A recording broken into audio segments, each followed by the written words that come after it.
Bonjour à tous, aujourd'hui notre sélection est un rapport de l'IFRAP qui fait le lien en France entre la chute dans l'application des OQTF et les subventions versées aux associations d'aide aux migrants.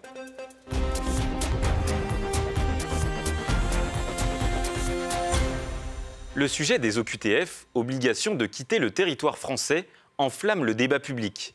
On découvre ces dernières années qu'elles sont très peu appliquées. La Fondation pour la recherche sur les administrations et les politiques publiques, plus connue comme l'IFRAP, a étudié ce problème.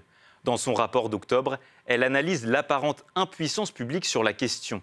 Chaque année, l'État vote un budget pour son programme Asile, Immigration, Intégration, et depuis plusieurs années, ce budget explose littéralement. Il a par exemple fait un bond de 7,3% entre 2023 et 2024. Au total, il représente aujourd'hui 2 milliards d'euros par an. Et la moitié de cette somme est versée à des associations d'aide aux migrants comme la CIMAD, Utopia 56, MRAP ou France Terre d'Asile pour ne citer qu'elles.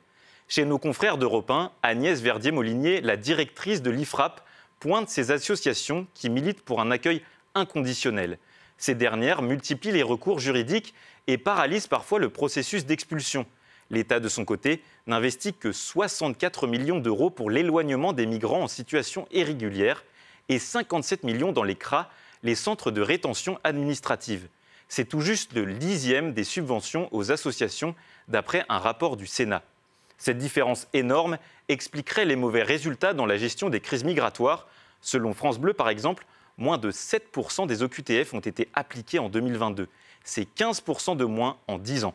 La situation est grave car elle peut conduire à des drames pour certaines de ces OQTF.